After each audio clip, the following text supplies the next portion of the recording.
Olá pessoal, estou de volta aqui agora para dar continuidade a esse assunto aí sobre polimerização em etapas, né? Sendo que eu vou introduzir um novo tópico que é o desbalanço estequiométrico, né? O que quer dizer isso? Quer dizer que quando você começa, a polimerização vai começar, a quantidade de grupo A é diferente da quantidade de grupo B, tá? Isso aí tem uma importância tecnológica, né? Que é exatamente o fato de se ter um controle de massa molar, né? Você tem uma limitação, né, de massa molar máxima, né, a ser alcançada, né? Isso é muito visto, por exemplo, quando os caras sintetizam resinas termofixas, né? Porque antes delas virarem realmente termofixos, né, elas têm que ser termoplásticos, né? E para se a gente observar as resinas termofixas, sei lá, epóxi, poliéster, né, a gente vai ver que são materiais de viscosidade relativamente baixa, né, uma vez no estado líquido, né. Então, essa viscosidade baixa é exatamente porque a massa molar é muito baixa, né, e isso dá toda aquela facilidade lá de preenchimento de moldes, né, facilidade de incorporação de bastante carga, né. Então, se a gente observar no caso da síntese da epóxi, a gente vai ver sempre que tem um excesso de um dos monômeros, né? Por exemplo, a forma mais comum, né,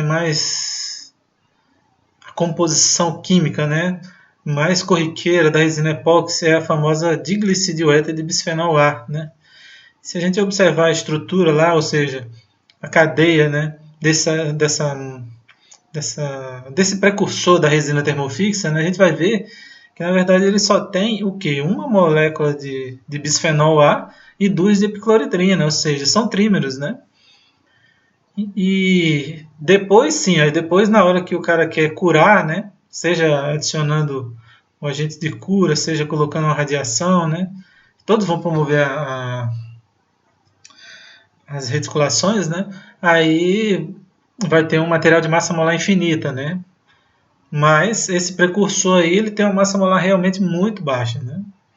Isso se aplica, por exemplo, a resinas termofixas, né, de forma geral, né, quando vai sintetizar a baquelite, né, ou seja, a resina fenolformaldeído, vai sintetizar a resina poliéster, né, então eles têm massa molar baixa, né, nessa etapa aí, ou seja, até antes da cura, né, ou seja, enquanto não é curada, elas se apresentam normalmente como oligômeros, né, e para sintetizar esses oligômeros, a forma principal é como eu estou dizendo, ou seja, colocar um excesso de um dos reagentes. Então, ter excesso de um dos reagentes, você sai da condição de balanço estequiométrico, ou seja, você está numa condição de desbalanço estequiométrico, e isso vai limitar a massa molar máxima a ser alcançada, tá? Então, eu gosto também, para esse caso, né, de usar aqueles desenhos como números, né? E se a gente observar essa lâmina aí, inicial, a gente deduz que é polimerização do tipo AA mais BB, né? E como eu falei num vídeo anterior e vou dar uma reforçada agora, né, a polimerização do tipo AB, a princípio, ela é sob balanço estequiométrico, né? Por quê? Porque ela se dá com um monômero apenas, né? E esse monômero tem um grupo A numa ponta e um grupo B na ponta. Então, a princípio, ela é sob balanço estequiométrico. Então, você tem que colocar uma molécula diferente, de uma outra composição.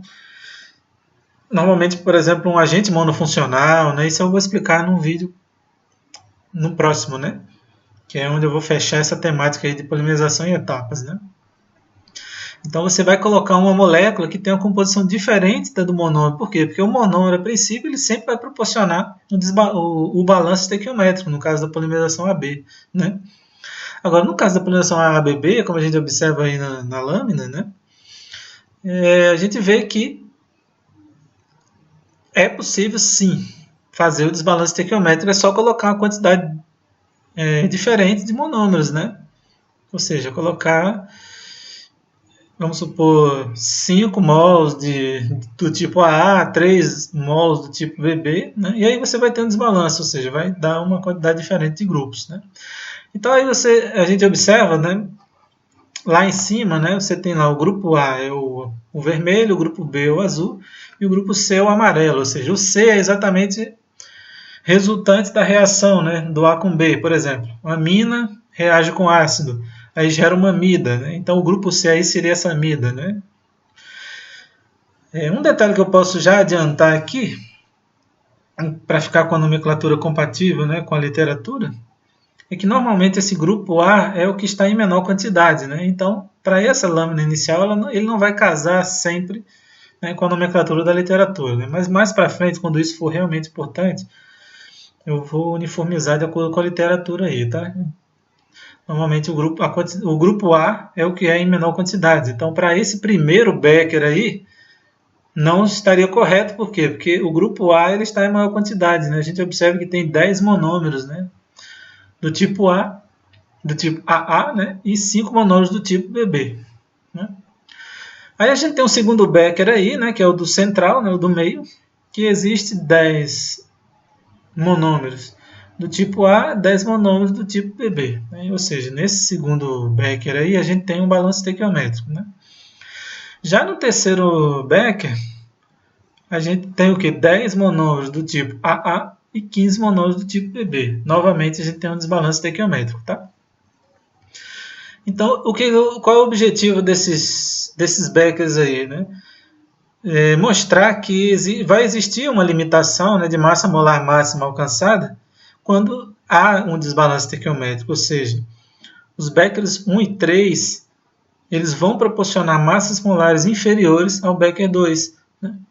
Esse aí é o grande objetivo, tá? Então, passando aí para a lâmina 2, agora eu estou enfatizando apenas o Becker 1, né?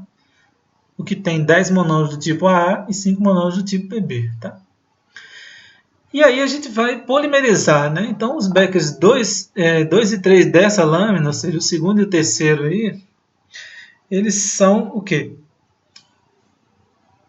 Beckers depois que a reação aconteceu, de maneira a consumir todo o grupo em menor quantidade, né? E quando isso acontecer, é exatamente quando se alcança a massa molar máxima possível, né? Quando é que você vai conseguir a massa molar máxima possível quando se tem um desbalanço estequiométrico? Exatamente quando houver o consumo total do que tiver em menor quantidade, né? Fazendo uma leve recapitulação, né, que eu tinha falado antes, um grupo A ele reage apenas com B, né, de forma ideal, né, para essa modelagem aqui de polimerização em etapas. Então, o grupo A vai reagir sempre com o grupo B. Então, quando todos os grupos em menor quantidade sumirem, uma mesma quantidade dos grupos de maior quantidade vai sumir também. Então isso quer dizer o quê? Vai sobrar grupo em maior quantidade ali sem reagir, né? E é exatamente o que a gente observa aí nesses Beckers 2 e 3. O que são esses Beckers 2 e 3? São rodas diferentes que ou seja, vão proporcionar cadeias de tamanhos diferentes, assim como eu fiz para o vídeo anterior, né? Porém, nas duas, eles representam exatamente o ponto em que houve o consumo total do monômero em menor quantidade, tá? Então a gente observa aí que para o segundo Becker aí, né, a gente vai ter uma cadeia com 1, 2, 3, 4, 5, 5,5 unidades de repetição, né? Importante lembrar que é a polimerização do tipo AABB, então cada 2 tracinhos aí equivale a 1 mero, né? Então meio mais meio 1, 1,5 2, 2,5 3, 3,5 4, 4,5 5, 5,5. Então a gente tem 5,5 unidades de repetição, né, meros, 5,5 meros, né, na primeira molécula lá em cima. E cá embaixo tem os monômeros restantes que ficaram lá no meio de reação. Por quê? Porque acabou a quantidade de grupo B presente, né? Então eles não podem mais reagir, tá certo? Então eles são o quê? São, segundo a linguagem que a gente adotou aqui, são o quê? Moléculas poliméricas com, no caso aqui, meia unidade de repetição, né? Porque no caso da polimerização AABB, cada monômero equivale a 1 mero, né? A meio mero, né? só na AB que cada monômero equivale a um mero. Tá? Porém, a gente poderia ir por um caminho diferente. Né? A gente poderia ir exatamente por esse caminho aqui do Becker 3. Né?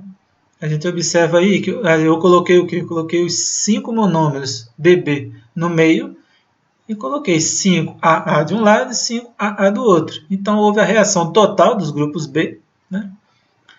E aí a gente gerou o quê? 1, 2, 3, 4, 5 moléculas, né? Com cada uma com 1,5 meros, né? Ou seja, 1 grau de polimerização é igual a 1,5. Então, a gente pode agora determinar o grau de polimerização usando aquela fórmula de média, né? Do primeiro vídeo sobre polimerização em etapas, né? Para achar o grau de polimerização máximo alcançado partindo dessa situação aí de monômeros, ou seja, a gente tinha 10 monômeros de um tipo e 5 monômeros de outro. Né? Então, se a gente pegar lá o segundo Becker, né?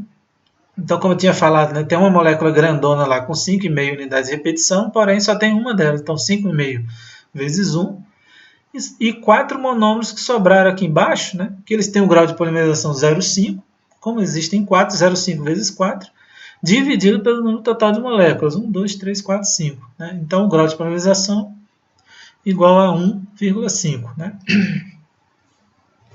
Se a gente vai para o Becker do 3, né?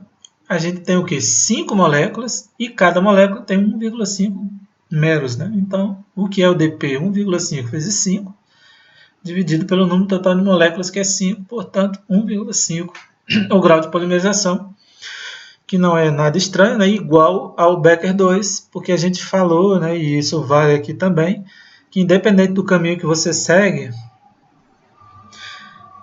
essas fórmulas elas sempre são médias, né, então o resultado vai ser o mesmo. Né? Tá ok?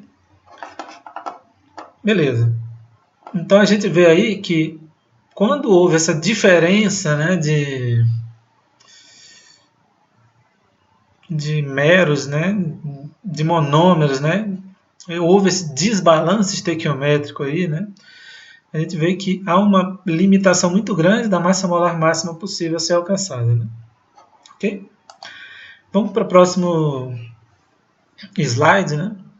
E agora a gente está naquela situação de desbalance de balanço estequiométrico, né? Ou seja, existe uma quantidade igual de monômeros AA e monômeros BB, tá? Então, nesse caso aí, olha só o que acontece, né? No final da polimerização, a gente tem uma molécula apenas, né? Aí teve um pequeno errinho aí, sumiu um tracinho aqui, tá, gente? Sumiu um tracinho nesse final aí, tá? Porque na ponta, né, o grupo tem que ser um grupo não reagido, ou seja, o grupo azul está aí, porém o tracinho sumiu, ou seja, virou um fantasma aí, tá? Mas aí tem que ter um tracinho a mais, né? Mas vamos contar aí quantos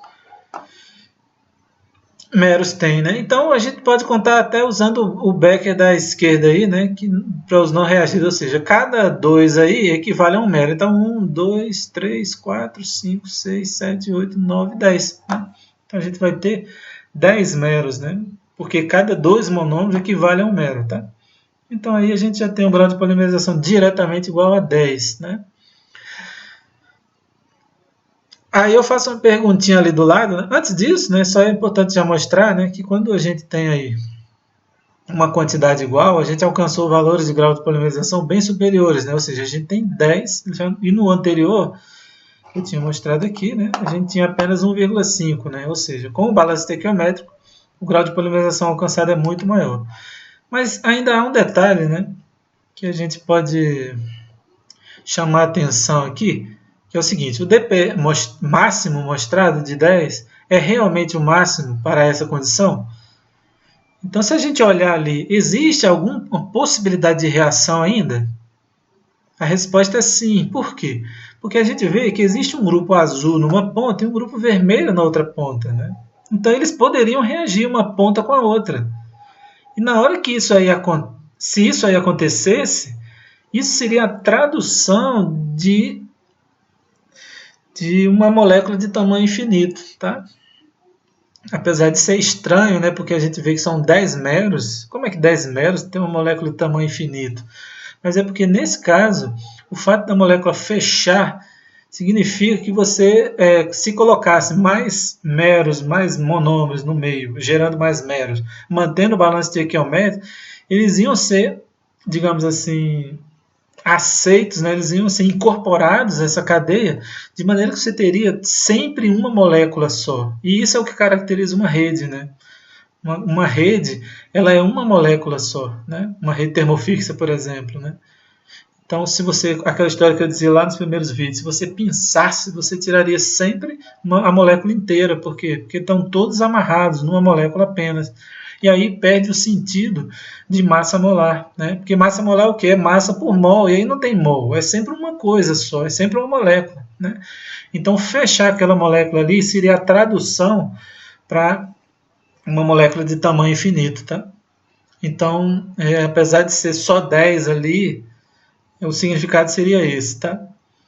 E como é que a gente pode ter essa tradução, digamos assim, né, a partir da fórmula de Caróteres, né, já que a gente pode usar a fórmula de Caróteres aqui porque há um balanço estequiométrico. Então a gente viu que quando há um balanço estequiométrico, a gente pode usar aquela fórmula ali, dp igual a 1 sobre 1 menos p.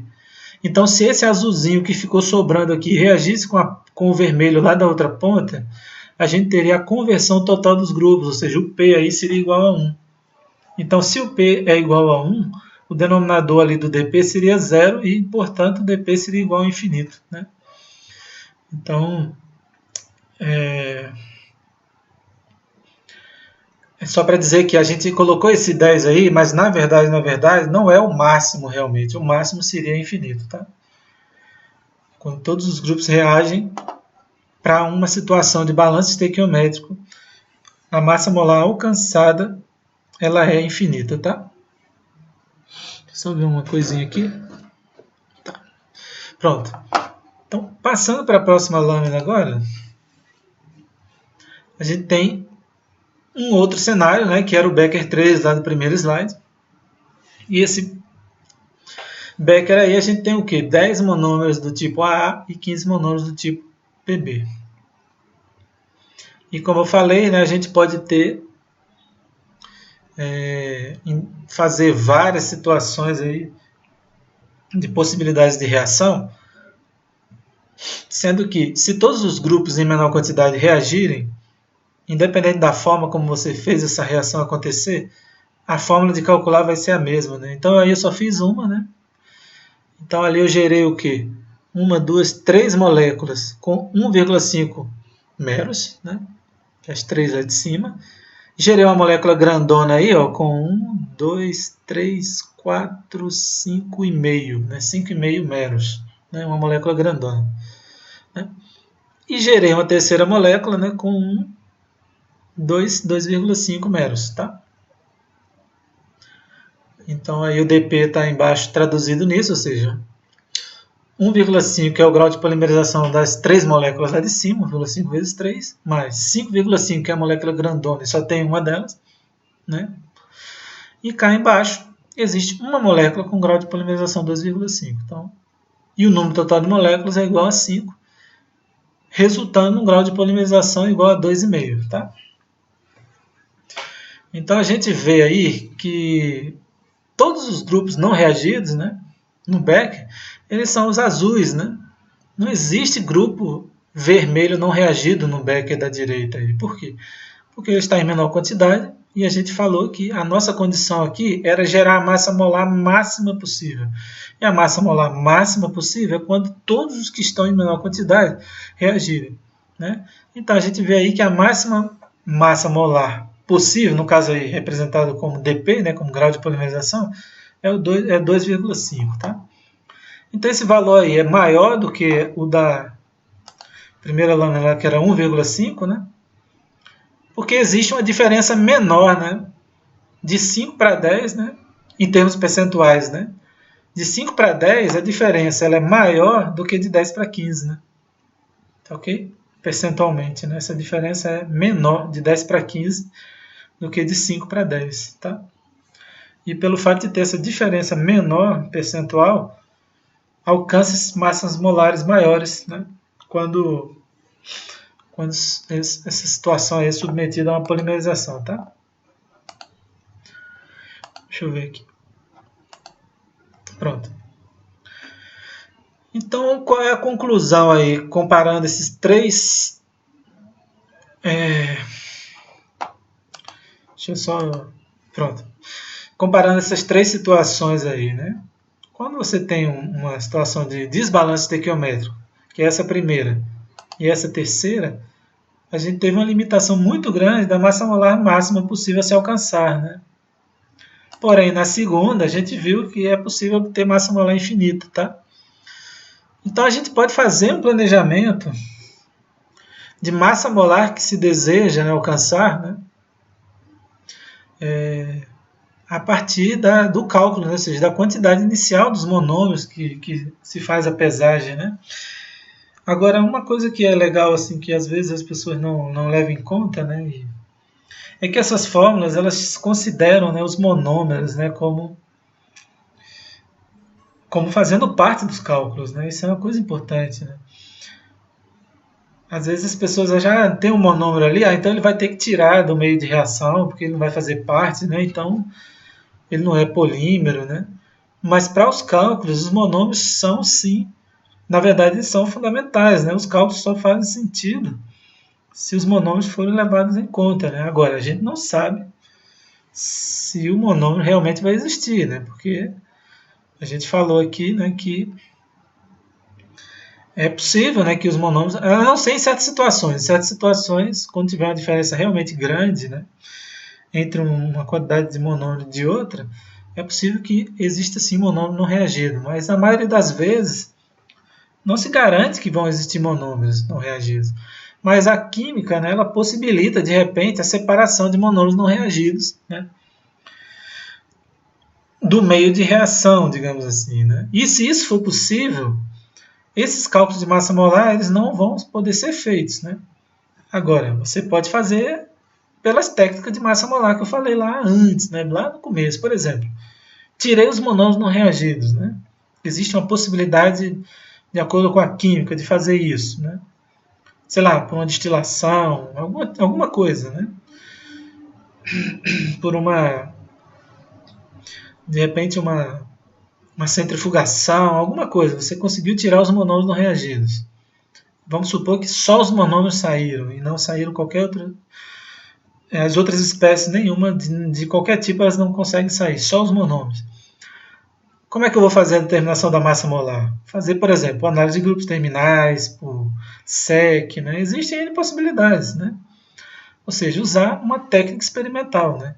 Agora, o cálculo pela fórmula de Carothers, ele não vai fazer mais sentido, exatamente porque você tirou um dos componentes que eles são integrantes desses cálculos aí, tá? Ok? Então, e a gente mostrou que o balanço estequiométrico foi o que proporcionou a maior massa molar possível, tá?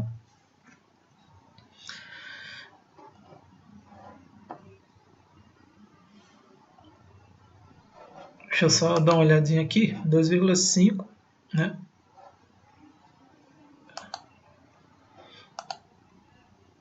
Pronto, então esse slide agora tem como objetivo a gente fazer um desenvolvimento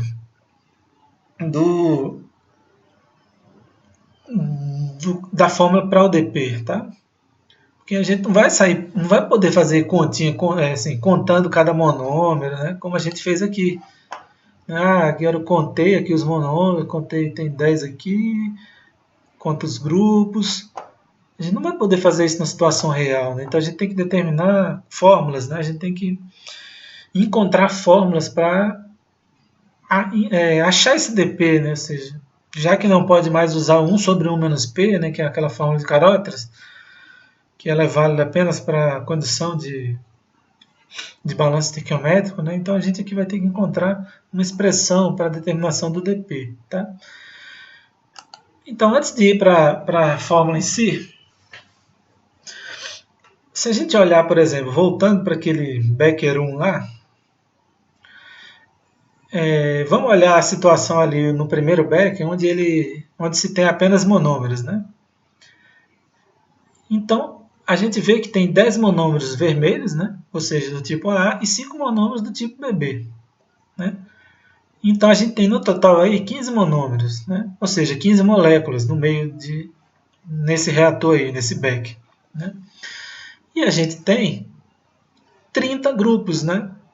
Somando tudo, ou seja, a gente tem 20 grupos A e 10 grupos B. Né? O que eu estou querendo dizer com isso? Eu estou querendo dizer que, considerando que a polimerização ela gera apenas moléculas lineares, que é uma situação que eu falei no primeiro vídeo sobre polimerização em etapas, né? Que a polimerização em cadeia, aqui, ou melhor, em etapas aqui considerada, ela vai envolver a geração apenas de moléculas lineares. Então, se eu contar o total de grupos lá dentro do meio de reação, independente se só tem monômero, se já tem cadeia em crescimento, né?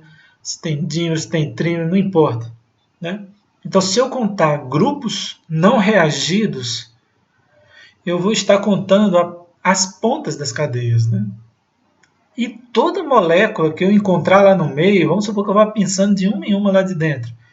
Toda molécula que eu puxo, ela tem 2 grupos. Né? Então, se eu contar a quantidade total de grupos, eu estou contando o dobro de moléculas. Tá? É sempre assim. Então vamos olhar aqui para a situação inicialmente só de monômero. A gente tem aí 20 mais 10, 30. Então a gente tem 30 grupos, porque todos ainda estão não reagidos. Né? E a gente tem exatamente 15 moléculas, ou seja, é o dobro. Né? Quantidade de grupos, o dobro de moléculas. Vamos para o Becker do meio agora, que ele é exatamente depois de um dado tempo de reação. Então, depois de um dado tempo de reação, o que a gente vê em termos de grupos não reagidos? 1, 2, 3, 4, 5, 6, 7, 8, 9, 10. Então, a gente tem 10 grupos não reagidos. Então, quando a gente contou esses grupos não reagidos, a gente está contando exatamente o dobro de moléculas lá dentro, que é 5. Né? Então, existem 5 moléculas lá, e a partir da quantidade de grupos, independente, como eu falei, né? Se a ponta tem grupo A, se tem grupo B, que nessa situação aqui a gente partiu de uma condição que a gente ia reagir sempre o total dos grupos, né, em menor quantidade. Né? Então, nesse caso, a gente só está encontrando grupo de um tipo. Mas nem sempre vai ser assim. Né? De repente, você vai encontrar grupos azuis aí em outras situações. E esse grupo azul seria o quê? Uma ponta da cadeia. Né? Seria uma ponta, independente se é monômero, se é molécula de tamanho intermediário, se é molécula enorme, né? A gente está encontrando exatamente uma ponta. Então, se a gente encontrar 2 grupos, independente se é azul, se é vermelho, ou seja, grupos não reagidos, cada 2 grupos equivale a uma molécula, tá? Becker 3 aí, ou seja, o Becker da direita. A gente está encontrando aí 1, 2, 3, 4, 5, 10 grupos de novo, só grupos vermelhos, né? E tem exatamente 5 moléculas. Tá? Então, existe essa relação, né, em que a quantidade de grupos é o dobro da quantidade de moléculas. Ok? Então, vamos para o próximo aí. Então, como é que eu faço... como é que eu encontro uma fórmula geral para o DP? Né? A gente achou matematicamente, ou seja, pela média bonitinha lá, ou seja, o somatório DPI e NI pelo somatório de NI. A gente fez para cada um ali. Mas agora, a gente está querendo achar uma fórmula equivalente àquela que eu encontrei para o balanço estequiométrico, que o DP era dado por NA0 sobre NA. Né? Quem esqueceu aí, dá uma olhadinha no vídeo, né, da primeira aula sobre polimerização em etapas, né, que era o NA0 sobre NA. Que eu tinha dito lá que era igual a quantidade de moléculas inicial pela quantidade de moléculas atual. Sendo que lá a gente buscou uma substituição por grupos pelo fato de ser mais comum a representação ser em termos de grupos e não de moléculas. Né? Mas como lá a quantidade de grupos de um dado tipo no início era igual à quantidade total de monômeros, e a quantidade de grupos de um dado tipo depois de um dado tempo de polimerização ela era igual à quantidade de moléculas total do meio, né? Aí a gente pôde fazer essa substituição, ou seja, o Na0 sobre Na, na verdade, é o quê? É o número de moléculas inicial pelo número de moléculas atual. Essa é a fórmula do DP. Né? Então, aqui, agora eu estou nessa fórmula de DP aí em cima. Olha só o que está mostrando lá no numerador. Na0 mais Nb0 sobre 2. O que é isso? Eu peguei a quantidade total de grupos A com a quantidade total de grupos B no início, ou seja, só de monômero. Então, eu contei a quantidade total de grupos. Se eu divido por 2, eu estou achando a quantidade total de moléculas do início. Né? Depois de um dado tempo de polimerização, eu vou lá e conto a quantidade total de grupos A, somo com a quantidade total de grupos B. Isso é o quê? É a quantidade total de grupos, que é exatamente o dobro da quantidade de moléculas. Né? Então, se eu divido por 2, eu encontro a quantidade total de moléculas depois de um dado tempo de polimerização. Então, esse numerador pelo denominador aí representa o quê? O grau de polimerização. Né? Então, vamos supor, eu tenho 100 monômeros e agora eu tenho 2 moléculas. Qual é o grau de polimerização? É 50. Né? Se for AA mais BB, aí eu teria que dividir por 2, porque cada 2 monômeros implica num mero, né? Mas eu acho que é uma coisa intuitiva, dá para ver isso aí, né? A quantidade total de moléculas do início, que é só de monômero, dividido pela quantidade de moléculas atual, isso é exatamente o grau de polimerização. Ele vai dar exatamente uma quantificação do número de meros que tem por cadeia, né? Na média, né? Ok? Então, vamos usar lá para o primeiro Becker aí. Né? Então, como a gente tinha falado, né? A gente tem um Na0 igual a 10.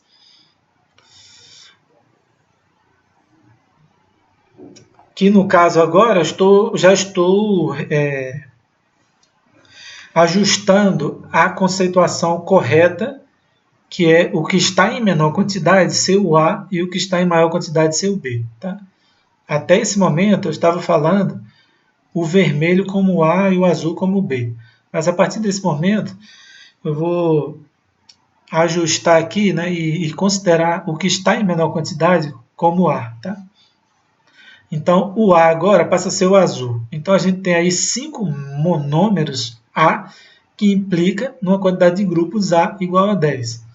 E a gente tem 10 monômeros do tipo vermelho, que é o B agora, que implica numa quantidade de grupos igual a 20. Né? Depois de um dado tempo de síntese, o que resultou lá? Ou seja, quando todos os grupos em menor quantidade, quando todos eles reagiram, a gente viu que um dos cenários possíveis, e a gente pode usar qualquer um deles, né, implicou em 5 moléculas ali. 1, 2, 3, 4, 5. 5 moléculas. Né? Então, como todos os grupos A sumiram, então a quantidade de A nesse momento é 0. E a quantidade de B são exatamente as pontas de cadeia que são, somando ali 10 grupos, né? 10 grupos B. Então, levando para a fórmula lá em cima, Na0 mais Nb0 sobre 2, mais dividido por Na mais Nb sobre 2, a gente observa ali que o 2 cortou com 2 ali. A gente vai ver que, somando lá no numerador, fica 20 mais 10 dá 30, dividido por 10 dá 3, né? Quando a gente fez o cálculo pela média numérica, aritmética, a gente tinha achado 1,5, né? Mas agora o que eu peço a vocês? Eu peço que relembrem, quando a gente fez a polimerização AA mais BB, quando a gente pegava Na0 sobre Na, a gente no final tinha que dividir por 2, né? Para ficar igual a quando a gente usava a média aritmética, né? Então aí é o mesmo jeito. Quando eu usei a média aritmética lá no primeiro slide, eu vou trazer ele aqui de volta. Olha só, a gente encontrou 1,5. Tá? Agora, quando a gente está fazendo aí, pelo cálculo da fórmula que a gente desenvolveu ali em cima, a gente encontrou um valor de 3. O que a gente tem que fazer agora? Dividir por 2. Tá? Por quê? Porque aquela história de cada monômero tem o potencial de gerar meio mero. E isso a gente já levou em conta quando a gente fez aqui. Né? É só observar aqui, ó, meio, né? Na fórmula cá embaixo. A gente já, por exemplo, nos 4 monômeros aqui embaixo que não reagiram, a gente já considerou o grau de polimerização de meio. né? E aqui a gente não leva a princípio isso, só no final, depois do resultado, que a gente divide por 2 aí, que dá exatamente 1,5, tá? Então a gente está vendo aí que a fórmula ela é válida, né? Ou seja, é só pegar a quantidade de moléculas inicial e dividir pela quantidade de moléculas atual, e aí a gente tem o grau de polimerização, né? Quando a gente vai para o Becker 2, olha só lá, a gente tinha 20 grupos A e 20 grupos B no início, e no final ali, considerando que não houve a reação entre as pontas de cadeia, né, que a gente tinha uma ponta azul e uma ponta vermelha, portanto havia a possibilidade de ter essa reação, mas a gente está desconsiderando agora. Agora o fantasminha voltou aqui, tá? No último aí. Aí a gente tem um grupo vermelho numa ponta e um grupo azul na outra. Então a gente vai pegar o quê? Na0 mais NB0 dá 40, dividido por Na mais NB, que dá 2. 40 sobre 2 dá 20, que agora a gente divide por 2 dá 10. Né? Então se a gente olhar aquele resultado que a gente tinha feito lá com a média aritmética, na verdade a gente só fez somar aqui diretamente, já que só tinha uma molécula, dá 10. Né? Então, coerente aí com o resultado. Né? Ok? Vamos para o Becker 3. E a gente tem aí, agora o vermelho é o A, né? Porque como a gente falou, é sempre que está em menor quantidade. E a gente tem 20 grupos A inicialmente, tem 30 grupos B inicialmente. E a gente tem o que no final, né? Nenhum grupo A, porque o que está em menor quantidade a gente considerou que todos vão reagir.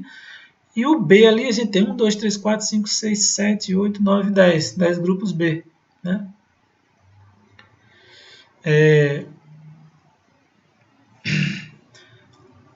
Tá até um pouquinho apagado aí, uma molécula aí embaixo, né? Essa molécula vertical, digamos assim, esse mero vertical aí, ele está meio sumido, né? Isso foi tudo quando eu editei aqui, eu tive que diminuir o tamanho, né? Então deu uma sumidinha aí, mas eu espero que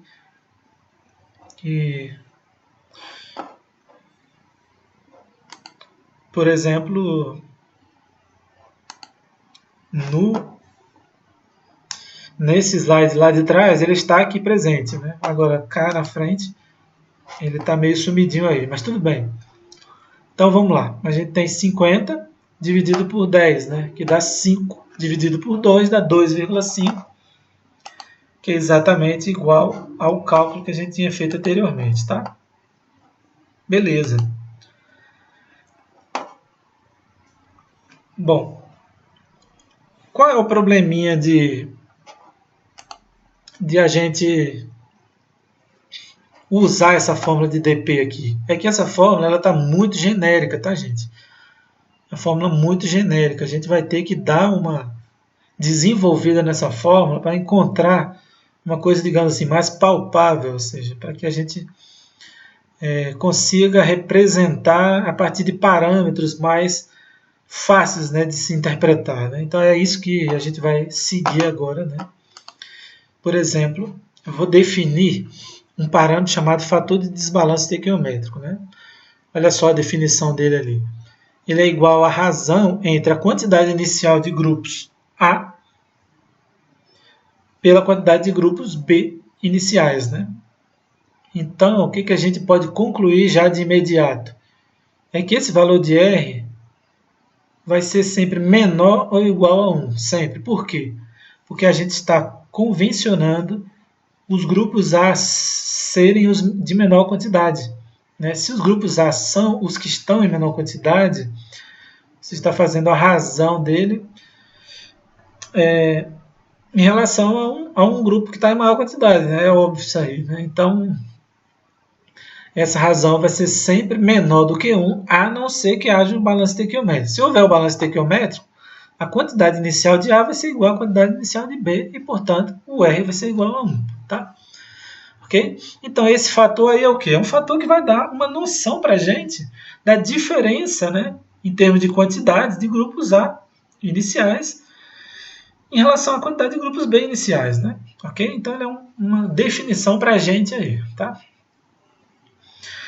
Um outro aspecto agora, que é a famosa conversão, trazendo de volta aqui daqueles slides da primeira aula sobre polimerização em etapas, né? A conversão que a gente viu, que era o quê? Que era o percentual de grupos reagidos, ou seja, era o famoso Na0 menos Na sobre Na0, que era igual a NB0 menos NB sobre NB0, por quê? Porque lá tinha um balanço estequiométrico, tudo certinho, toda vez que sumia um A, sumia um B, então era a mesma coisa. Agora aqui, a conversão de grupos A não vai ser igual à conversão de grupos B, quando a gente tem um desbalanço estequiométrico, né?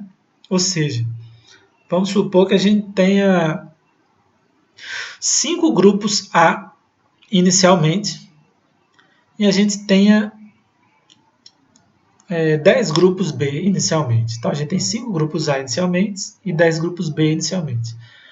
E aí a gente vai proporcionar uma reação de maneira que todos os grupos A reajam, ou seja, os 5 vão sumir e para que eles sumam, vão ter que sumir 5B. Né? Então, dos 10 grupos B iniciais, sobraram 5 grupos B. Então, se a gente fizer uma comparação percentual, ou seja, se a gente for obter a conversão de grupos A, ela foi 100%. Por quê? Porque tinha 5, agora tem 0. Todos 5 foram embora, reagiram. Agora, se a gente pegar os grupos B aí, a gente tinha 10, agora a gente vai ter 5. Então, a conversão de B foi só 50%, né? Foi 0,5. Então, essa conversão ela vai ser diferente, né? De A em relação a B. Então, qual é a convenção aqui? Cuidado para não confundir convenção com conversão. Tá? Qual é a convenção adotada quando se tem o desbalanço estequiométrico? É que o P ele é relacionado ao monômero que está em menor quantidade, tá? Então, nesse caso aí, quando a gente tem um desbalanço estequiométrico, o P se refere ao monômero em menor quantidade. Claro que eu posso também fazer a determinação da conversão para maior quantidade, posso, não tem problema.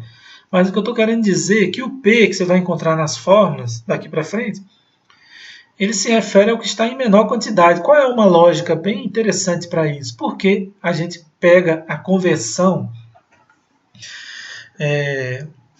referente apenas ao grupo em menor quantidade, porque a gente muitas vezes vai fazer um planejamento de maneira que todos os grupos em menor quantidade eles reajam.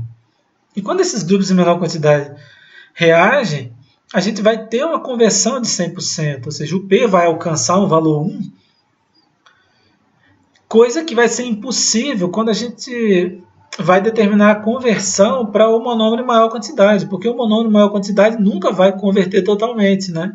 Vai sempre sobrar grupo ali em maior quantidade. Por quê? Porque para ele sumir, ele tem que reagir com o que está em menor quantidade. Né? Mas como menor quantidade está em menor quantidade, né? Obviamente, ele vai ser consumido e vai sobrar o grupo B lá. Tá? É isso aqui. Portanto, o fator P daqui para frente ele se refere ao monômero em menor quantidade, tá? Ao grupo, né? Em menor quantidade. Passando para o próximo slide aí, exemplificando, eu acabei já falando anteriormente, né? Mas vamos pensar o seguinte: se a gente tiver inicialmente 100 grupos A e depois de um dado tempo de síntese a quantidade de grupos A é 10, então a gente tinha lá 100 grupos A inicialmente, né? Só de monômero lá. Então, tinha 50 monômeros lá que implica em 100 grupos A. Depois de um dado tempo de reação, eu fui lá contar a quantidade de grupos A ainda existentes e eu vi que tinha 10. Quantos grupos A sumiram, reagiram aí? 90, né? Nesse mesmo reator aí, e a gente está falando de desbalanço estequiométrico, e eu tinha 400 grupos B inicialmente. Quanto eu vou ter naquele momento lá que eu encontrei 10 grupos A? Eu vou ter 310. Né? Por quê? Porque se eu tinha 100 A e eu tenho 10 A, 90 A reagiram. Se 90 A reagiram, eles reagiram com quem? Reagiram com 90 B. Então, se sumiram 90A, sumiram 90B. Isso quer dizer o quê? Se eu tinha 400A, agora eu tenho 310B, né? Ok? Então, qual é a conclusão? Qual é o objetivo desse slide aí? Dizer o quê? Que a quantidade de grupos A reagida é igual à quantidade de grupos B reagida, tá? E lembrando que o P se refere ao grupo em menor quantidade, ou seja, o A, né? E a gente sabe que a definição de P é Na0 menos Na sobre Na0, né? E eu tinha falado já naquela aula anterior, e eu estou repetindo aí, o que é o Na0 menos Na? Usando até o exemplo agora há pouco, seria o 100 menos 10, né? Para o nosso exemplo aí. O exemplo anterior, vou trazer o slide anterior aqui, ó. Seria o 100, que é o Na0, menos 10, que é o Na. Então, 100 menos 10, 90, né? Ou seja, eles são os grupos reagidos, né? Então, Na0 menos Na, que é o numerador, ele representa exatamente grupos reagidos. E o denominador, Na0, que é a quantidade inicial de grupos, né? Se eu quisesse representar esse P em termos de grupos B, né? Então o numerador seria o mesmo. Né? O numerador seria o mesmo, por quê? Porque a quantidade reagida de A é igual à quantidade reagida de B. Até para usar o exemplo anterior, né? Seria 400 menos 310, que é 90. Né? Então, Na0 menos Na é igual a NB0 menos NB. Né? Por quê? Porque a quantidade de grupos reagidos A é igual à quantidade de grupos reagidos B. Tá? No denominador aí, se eu quisesse colocar lá em termos de B, eu teria que substituir Na0 por RNB0, né? Porque a gente viu que o R é Na0 sobre NB0. Né? Então, o que é o Na0? É NB0 vezes R, tá? Então, ficaria exatamente assim. Então, agora, qual é o objetivo aí? O meu objetivo é encontrar uma fórmula para Na e uma fórmula para NB em função dos grupos iniciais, digamos assim, tá? Então, olha só, vamos observar inicialmente para Na. Então, isso aí nada mais é do que desenvolver essa primeira fórmula aqui, da esquerda, né? Ou seja, o P é igual a Na0 menos Na sobre Na0. Eu passando o Na0 do denominador lá para o lado do P, vai ficar Na0 vezes P, né? Aí eu pego o Na0 vezes P e passo para o lado direito, ele vem negativo. Então vai ficar Na0 menos Na0P e passo o Na que está negativo aqui para o lado esquerdo do sinal e ele vem Na. Tá? Então vai ficar Na igual a Na0 menos P Na0. Tá? Se eu fizer agora para os grupos B, que é o que está aqui da direita, né, do ladinho direito cá em cima, né, o que vai acontecer? Eu vou passar o denominador aqui, que é o RNB0, lá para o lado do P, então vai ficar P vezes R vezes NB0. E agora eu vou passar para a direita, né, de forma negativa. Então ele vai vir para o lado direito aqui, menos P, R, NB0. E vou passar o NB, que está negativo, do lado direito do sinal, para o lado esquerdo lá. Então vai ficar o quê? NB igual a NB0 menos P vezes R vezes NB0. Tá? Ok? Agora, eu vou trocar os termos NB0 e deixar em função de Na0. Tá? Então, o que é o NB0? O NB0 é Na sobre R, né? NB0 é igual a Na0 sobre R, né? A partir da fórmula do desbalanço estequiométrico, ou seja, R é igual a Na0 sobre NB0. O que é o NB0? É Na0 sobre R. Né? Então, substituir aqui. E, de novo, substituir ele aqui no segundo termo. Né? O que é o NB0? É Na0 sobre R. Ok? Então, vamos agora tentar encontrar uma fórmula interessante para o dp, como eu tinha dito. O que é o dp? Na0 mais NB0 dividido por Na mais NB. Então, repetir o Na0 na segunda expressão e substituir o NB0 por Na0 sobre R. Tá? Fiz a substituição aí. No denominador, agora eu vou colocar os termos Na e B e NB exatamente os termos que eu encontrei no slide anterior, né? Então vamos lá, o que é o NA? É NA0 menos PNA0. Então vamos lá, coloquei aqui NA0 menos PNA0. O que é o NB? É NA0 sobre R menos PNA0, né? Porque vai cortar um R com um R ali. Então voltando lá, né? Mas de todo modo eu repeti ali, tá? R no denominador e R no numerador, beleza. Vou colocar lá no numerador em evidência o NA0, então vai ficar NA0 em evidência, 1 mais 1 sobre R.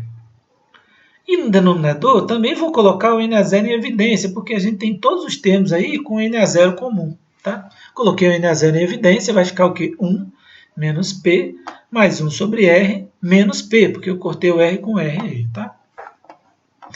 Agora, o que vai ter aí? A gente vai cortar o NA0 com NA0, né? E a gente vai para um último slide aqui, do DP, né? Que vai ficar o seguinte, 1 mais R sobre R, né? Ou seja, eu já tirei o mínimo ali do termo do numerador, né? Ou seja, R vem para cima, R mais 1 sobre R. E no denominador, eu também tirei o mínimo ali do R, ou seja, ficou o quê? R menos PR mais 1 menos PR, tá? Então, fazendo a divisão de um pelo outro aí, vai ter a inversão ali, né, para ficar multiplicado.